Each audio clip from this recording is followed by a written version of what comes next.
Apa kabar pemirsa TVR Parlemen dimanapun Anda berada? Berjumpa lagi dalam program TVR 17 bersama saya Umam Hidayat.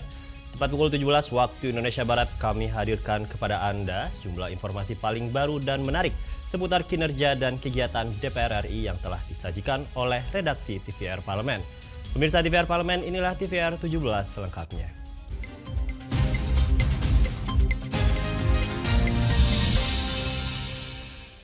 Pemirsa, berita pertama, Badan Anggaran DPR RI berharap penguatan ketahanan pangan di tengah ekonomi global yang masih belum stabil dapat menjadi fokus APBN 2024. Rapat paripurna DPR RI telah mengesahkan rancangan Undang-Undang APBN tahun 2024 menjadi undang-undang.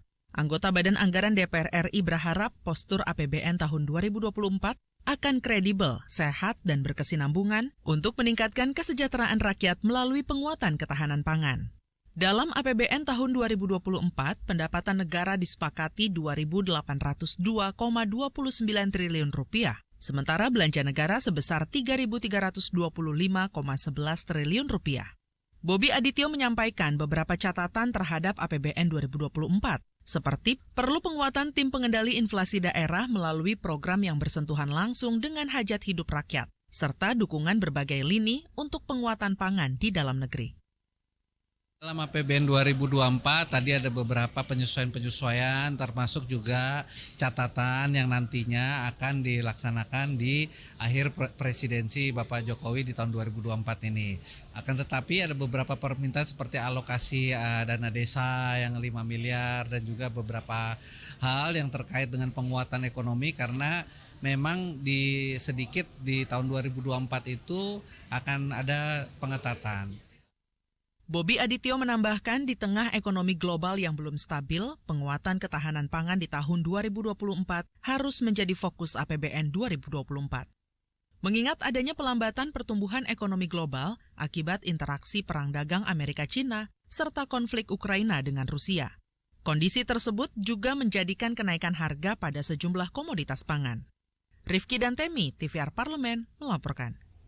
Kita beralih ke berita selanjutnya pemirsa. Agar pemberian penyertaan modal negara dapat tepat sasaran serta memberikan keuntungan melalui dividen dan pajak kepada negara, Badan Akuntabilitas Keuangan Negara atau BAKN DPR RI menilai pentingnya pengawasan berjenjang yang dilakukan oleh pemerintah. Kementerian BUMN meminta persetujuan DPR untuk menggelontorkan PMN tunai senilai Rp57 triliun pada tahun 2024. Badan Akuntabilitas Keuangan Negara atau BAKN DPR RI menilai harus ada perbaikan tata kelola korporasi di seluruh BUMN agar PMN yang dikucurkan efektif dan efisien. Wakil Ketua BAKN DPR RI Anis Biarwati menyampaikan, dalam LKPP tahun 2022, BUMN penerima PMN tidak masuk dalam 10 besar yang memberikan keuntungan lewat dividen dan pajak kepada negara. Hal ini menunjukkan lemahnya korelasi antara pemberian PMN dengan penyehatan korporasi BUMN. Untuk itu harus ada pengawasan berjenjang agar pemberian PMN tepat sasaran. Pasalnya, pemberian PMN pada BUMN yang tidak sehat bisa mengganggu distribusi APBN. Itu ada tanggung jawab begitu. Dan memang itu satu challenge, satu tantangan yang disampaikan oleh kalau misalnya nggak dapat PMN seperti apa nasib gitu. Jadi jangan sampai BUMN ini mengandalkan. Jadi ada penyimpangan dalam perencanaan misalnya atau ada yang tidak sesuai dengan ini kemudian menjadi membengkak, setelah membengkak ngambil lagi PMN gitu kan, jangan sampai begitu. Itu sesuatu yang berulang. Jadi memang harus ada perbaikan. Tentu saja koordinasi juga ya dengan Kementerian Teknis ya.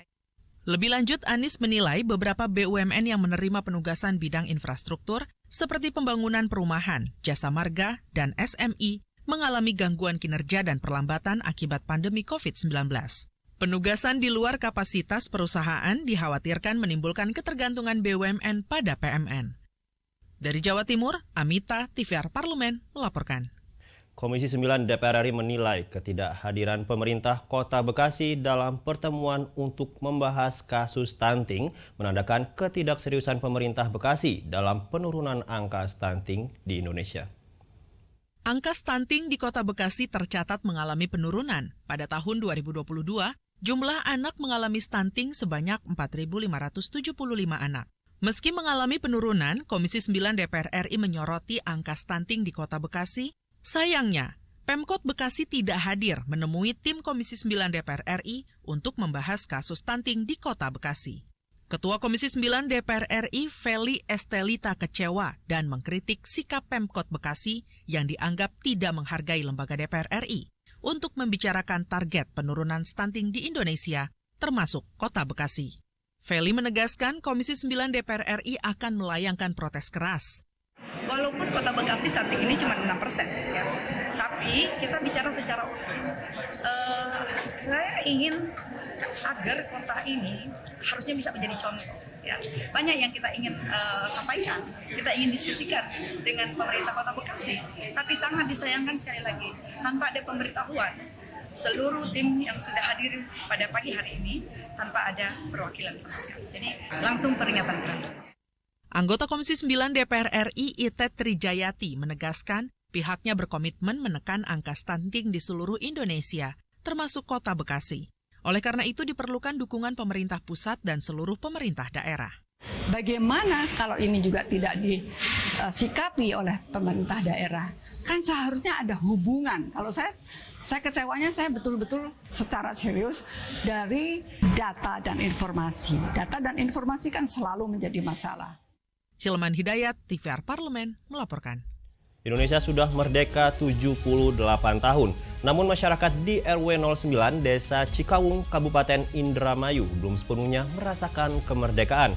Informasinya akan kami hadirkan sesaat lagi, untuk itu tetaplah di TVR 17.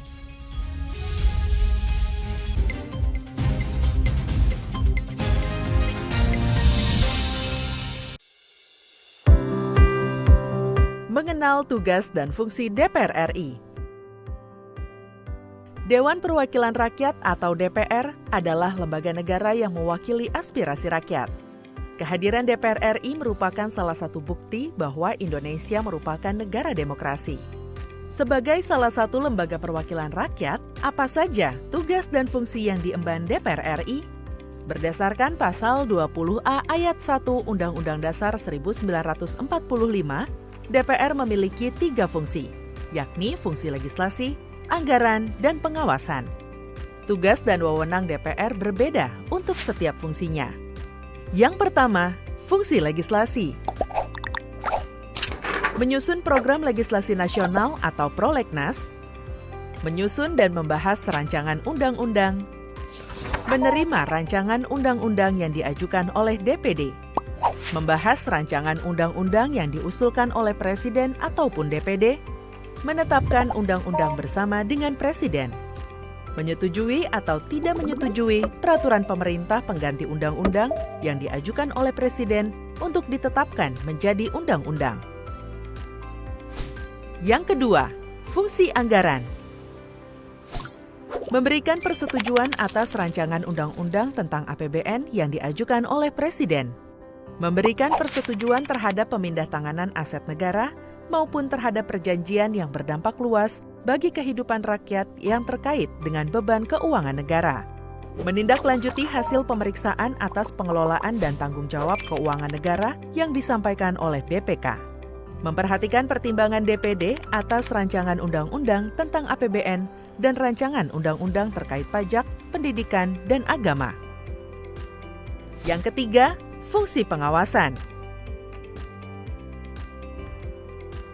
Fungsi pengawasan, DPR bertugas melakukan pengawasan terhadap pelaksanaan undang-undang APBN dan kebijakan pemerintah, serta membahas dan menindaklanjuti hasil pengawasan yang disampaikan oleh DPD. Demikian penjelasan tentang tugas dan fungsi DPR menurut undang-undang. Informasi ini dipersembahkan oleh TV dan Radio Parlemen, Biro Pemberitaan Parlemen, dan Sekretariat Jenderal DPR RI.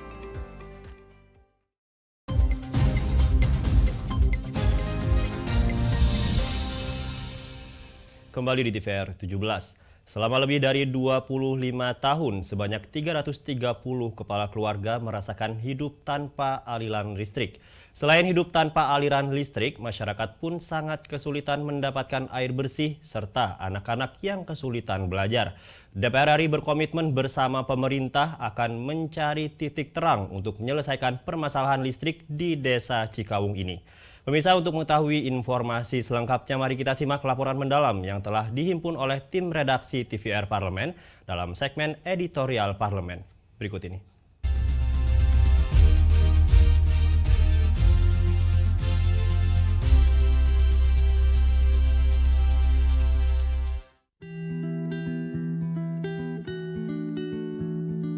Indonesia sudah merdeka 78 tahun. Namun, masyarakat di RW 09 Desa Cikawung, Kabupaten Indramayu belum sepenuhnya merasakan kemerdekaan. Pasalnya, selama lebih dari 25 tahun, sebanyak 330 kepala keluarga merasakan hidup tanpa aliran listrik. Saat waktu memasuki pukul 6 petang, jalanan Desa Cikawung hanya diterangi oleh lampu kendaraan bermotor. Dari jam 6 sore sampai jam 12 malam, masyarakat sedikit bisa merasakan listrik. Melalui genset diesel sampai penggunaan panel listrik tenaga surya atau PLTS. Tidak tinggal diam, masyarakat pun sudah memperjuangkan jaringan listrik baru. Namun karena pemukiman warga merupakan kawasan hutan yang dikelola PT Perhutani, pemasangan jaringan listrik baru harus mendapatkan izin dari Kementerian Lingkungan Hidup dan Kehutanan. Padahal material dasar dari PT PLN telah siap untuk dipasang. Itu kan dengan dasar PLTS, pembangkit listrik tenaga surya, itu udah beberapa kali ganti, dan pada akhirnya sekarang itu kami pun malu mengajukan lagi, minta bantuan PLTS lagi, kemana lagi kan. Nah, sedangkan masyarakat di sini itu ya sangat membutuhkan sekali. Di sini kan bukan 10-20 keluar rumah-rumah di sini itu kan ratusan.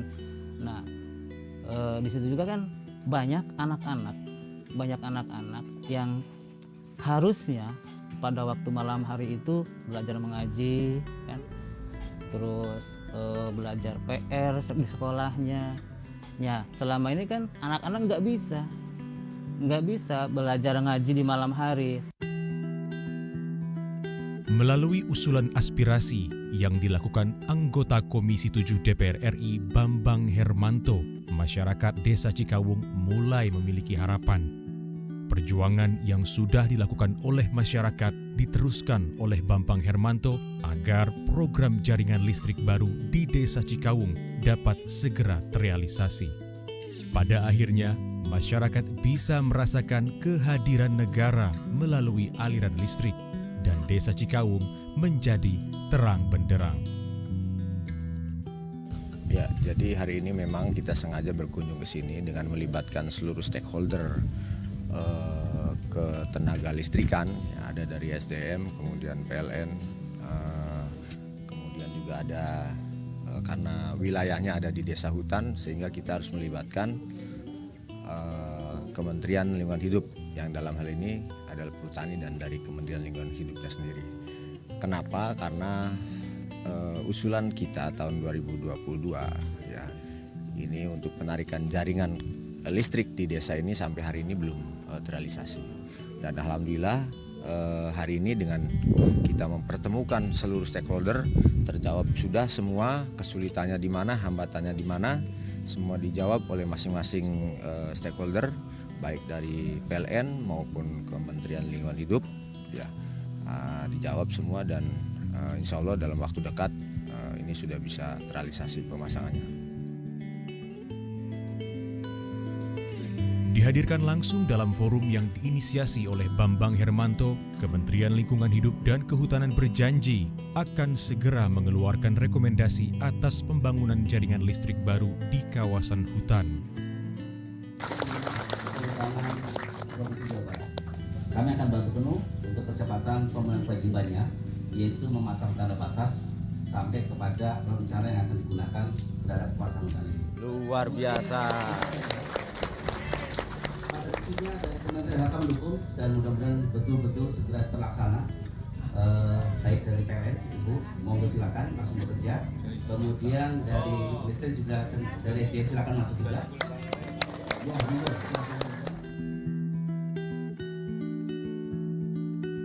Perihal banyaknya desa di daerah 3T yang masih gelap karena belum teraliri listrik, hal tersebut terjadi karena masalah finansial yang melilit PT PLN.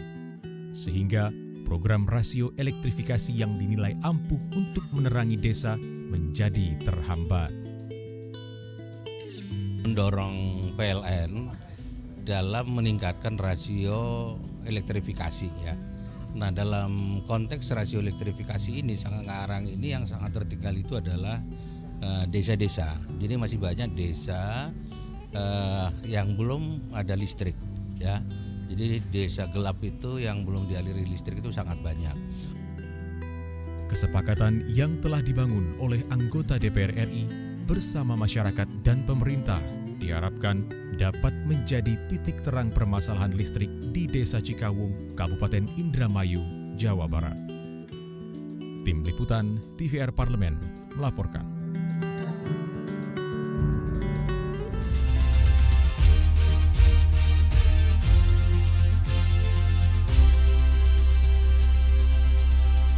Pemirsa, Komisi 8 DPR RI mendukung wacana ibadah haji sekali dalam seumur hidup guna mengantisipasi antrean keberangkatan haji. Saksikan informasi selengkapnya, untuk itu jangan kemana-mana, tetaplah bersama kami di TVR 17.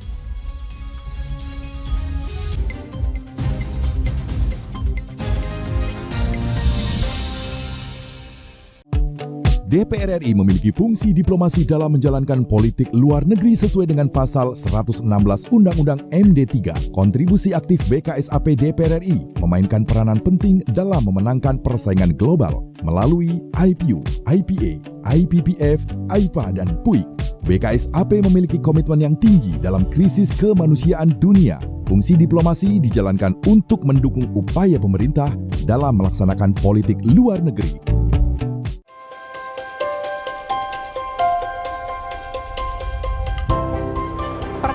Dalam sejarah Indonesia, tahun 2024 kita mengadakan pemilu serentak, legislatif dan eksekutif baik di tingkat pusat maupun daerah. Catat waktunya, Rabu 14 Februari 2024. Untuk pemilihan legislatif, Anda akan memilih anggota DPD, anggota DPR, anggota DPRD Provinsi, dan anggota DPRD Kabupaten atau Kota. Selain pemilu legislatif, Anda juga akan memilih presiden dan wakil presiden loh pemirsa. Di bulan November, tepatnya Rabu 27 November 2024, juga akan diadakan pemilihan kepala daerah atau pilkada serentak. Dalam pilkada nanti, Anda akan memilih gubernur dan wakil gubernur, bupati dan wakil bupati, serta wali kota dan wakil wali kota. Nah, pemirsa sudah tahu kan waktunya? Kini saatnya Anda untuk mempersiapkan diri. Kenali calon-calon wakil rakyat dan pemimpin Anda dengan baik.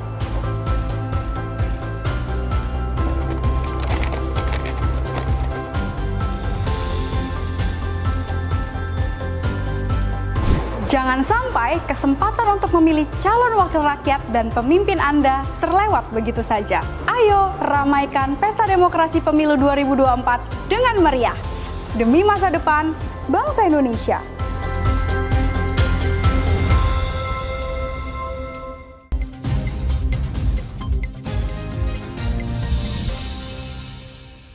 Kembali di TVR 17. Menteri Koordinator Bidang Pembangunan Manusia atau Menko PMK Muhadjir Effendi memberikan usulan tentang batasan haji lebih dari 1 kali bagi masyarakat Indonesia. Wacana tersebut muncul sebagai salah satu upaya pemerintah untuk memotong antrean keberangkatan ibadah haji yang begitu panjang. Menanggapi hal ini, anggota Komisi 8 DPR RI Endang Maria Astuti mengungkapkan jika kebijakan ini diterapkan maka perlu ada sosialisasi yang baik kepada masyarakat.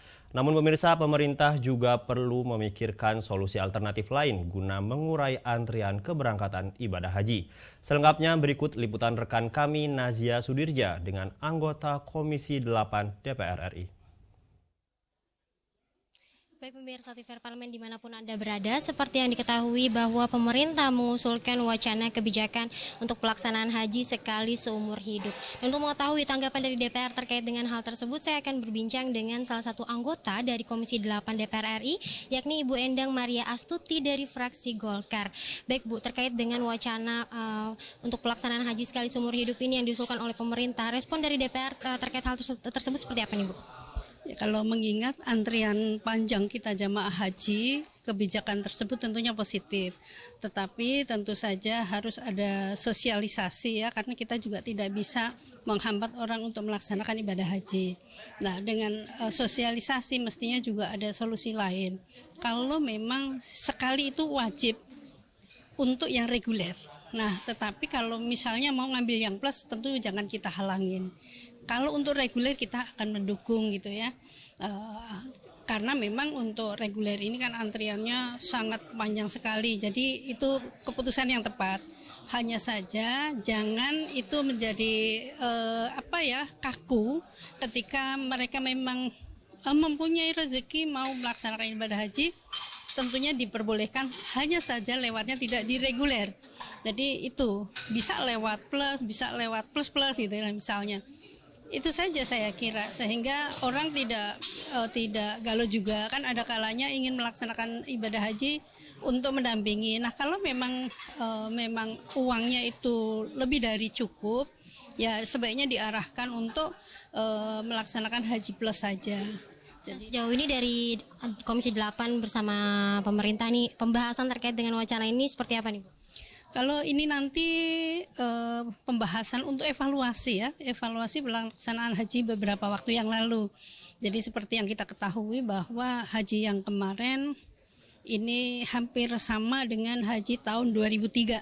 Kondisinya ya banyak orang yang terlantar. Nah, kita ingin melihat apa sih jawaban pemerintah, mengapa kondisinya seperti itu. Kemudian langkah-langkah apa yang diambil. Kalau memang ini one prestasi dari Kementerian Arab Saudi, tentunya ya kita jangan diam saja. Kan kita bangsa yang besar, jamaah kita terbesar kedua gitu. Jadi harus ada sikap juga sih, menurut saya seperti itu harusnya. Sejauh ini dari pelaksanaan haji di tahun ini nih Bu, evaluasi apa nih yang didapat dari pelaksanaan tahun ini?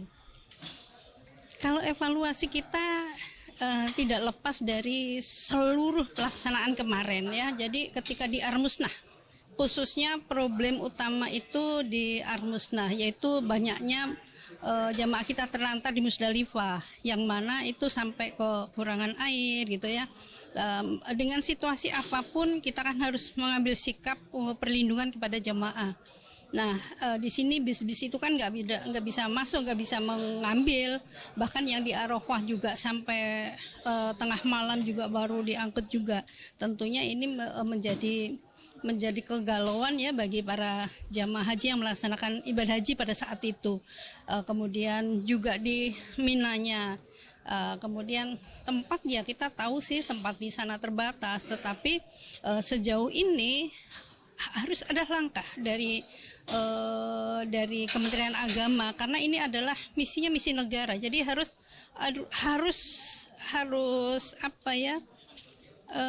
komunikasi yang baik untuk melindungi jamaah haji kita. Berarti wacana kebijakan untuk melaksanakan haji sekali seumur hidup ini mungkin ada kaitannya dengan evaluasi pelaksanaan haji tahun ini Bu ya, yang mana emang jemaah kita ini sangat membludak nih ya Bu. Kalau sebetulnya saya kira enggak ya, karena sebetulnya memang antrian panjang itu sudah terjadi beberapa tahun. Mungkin untuk mengantisipasi saja. Kita sih untuk mengantisipasi oke lah ya, oke. Tetapi itu tadi kita juga nggak bisa melarang orang untuk melaksanakan ibadah haji, maka perlu solusi lain, yaitu kalau di reguler wajib hanya 1 kali oke. Gitu. Jadi harus ada jalan keluar juga, saya kira seperti itu agar supaya masyarakat juga tidak tidak galau dan nanti menjadi banyak problem juga di masyarakat. Ya, kita harus ada win-win solution, saya kira seperti itu. Terima kasih Bu atas waktunya. Terima kasih ya. Baik pemirsa TVR Parlemen, itu tadi bincang-bincang saya dengan Ibu Endang Maria Astuti terkait dengan wacana kebijakan pelaksanaan ibadah haji sekali seumur hidup. Tadi memang disampaikan bahwa wacana kebijakan ini dibuat karena memang antrian dari jemaah haji Indonesia ini cukup panjang beberapa tahun terakhir. Ini diharapkan akan menjadi solusi ke depan bahwa memang jemaah haji Indonesia yang belum berangkat haji dapat berangkat haji selanjutnya. Dan pemirsa, itu yang dapat saya laporkan. Saya Nazia Sudirja, kembali ke studio. Selanjutnya pemirsa, apa saja yang menjadi topik perbincangan di media online pada hari ini? Usai jeda, tetaplah di TVR 17.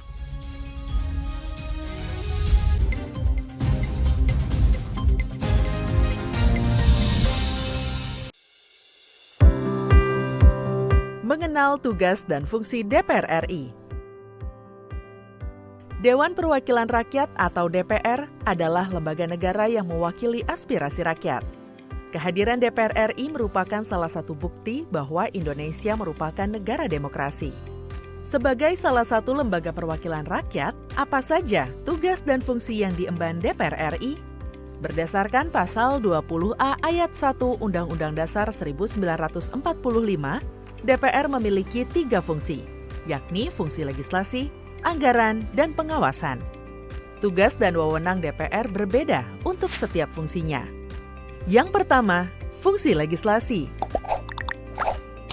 Menyusun program legislasi nasional atau prolegnas, menyusun dan membahas rancangan undang-undang, menerima rancangan undang-undang yang diajukan oleh DPD, membahas rancangan undang-undang yang diusulkan oleh Presiden ataupun DPD, menetapkan undang-undang bersama dengan Presiden, menyetujui atau tidak menyetujui peraturan pemerintah pengganti undang-undang yang diajukan oleh Presiden untuk ditetapkan menjadi undang-undang.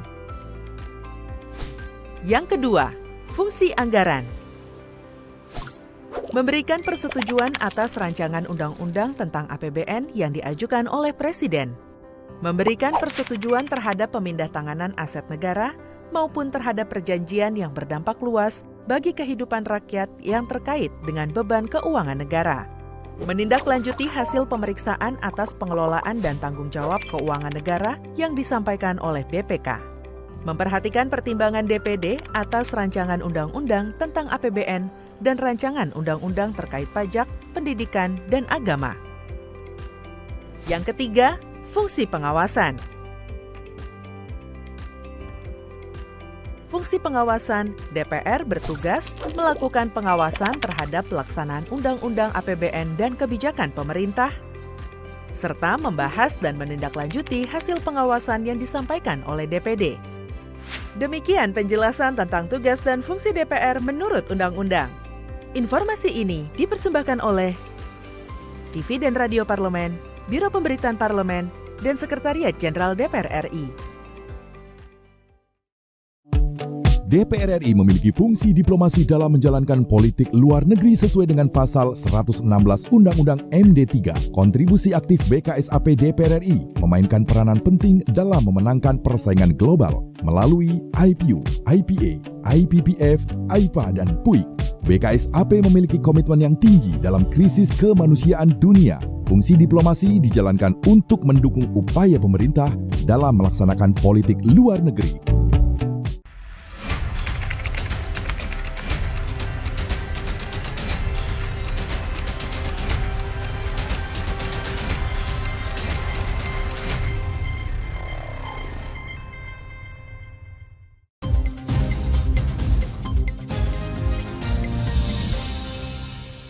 Kembali di TVR 17. Pemirsa TVR Parlemen, kali ini kita masuk ke segmen media nasional. Mari kita simak isu apa saja yang menjadi sorotan media serta tanggapan dari sejumlah anggota Dewan. Bersama rekan kami, Subki Abdul.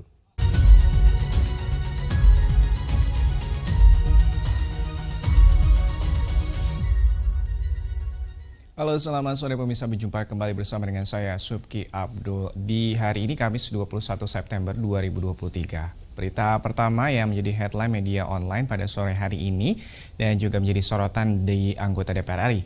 Itu pertama, Puan soroti siswi SD dicolok tusuk bakso hingga buta. Keadilan harus ditegakkan.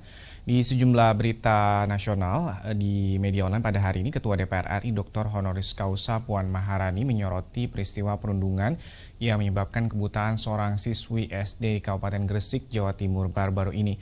Puan menekankan pentingnya peran pemerintah dalam memberikan panduan agar tercipta sekolah ramah anak. Sekolah memiliki tanggung jawab terhadap setiap siswa di sekolah dan guru memiliki peran sebagai pengganti orang tua di sekolah. Oleh karena itu, guru harus bisa memastikan setiap siswa di sekolah merasa nyaman dan juga terlindungi ketika melaporkan adanya insiden bullying tanpa takut adanya ancaman, intimidasi ataupun juga dampak negatif lainnya. Puan juga mengingatkan apabila kasus ini harus berurusan dengan hukum, maka pihak sekolah wajib memberikan dukungan agar persoalan ini bisa diselesaikan dengan baik. Kita harapkan sekali lagi kejadian serupa tidak akan terulang lagi. Kembali lagi pastikan orang tua, pihak sekolah juga turut andil dalam menjaga dan juga mengawasi siswa-siswinya. Kita balik ke informasi selanjutnya pemirsa yang menjadi headline media online.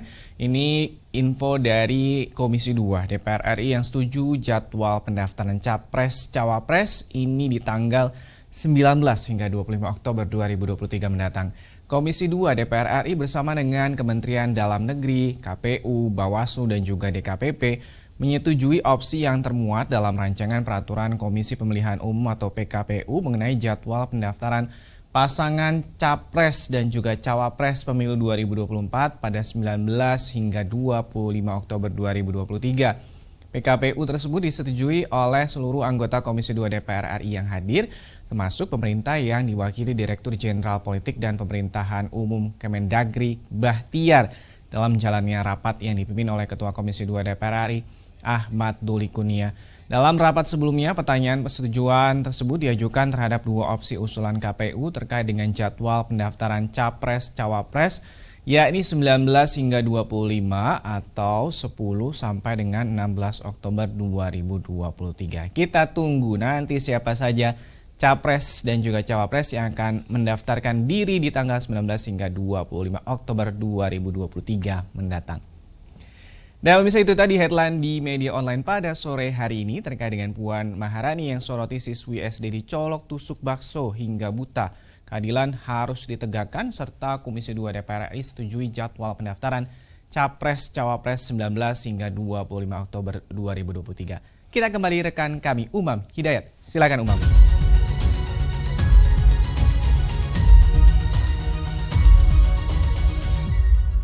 Baik, terima kasih rekan Subki Abdul yang telah menyampaikan sejumlah sorotan dari media online nasional pada hari ini. Pemirsa TVR Parlemen segmen media online tadi sekaligus menutup program TVR 17 edisi sore hari ini. Saya Umam Hidayat beserta seluruh kru TVR Parlemen yang bertugas mengucapkan terima kasih dan undur diri dari hadapan Anda. TVR Parlemen, referensi Indonesia.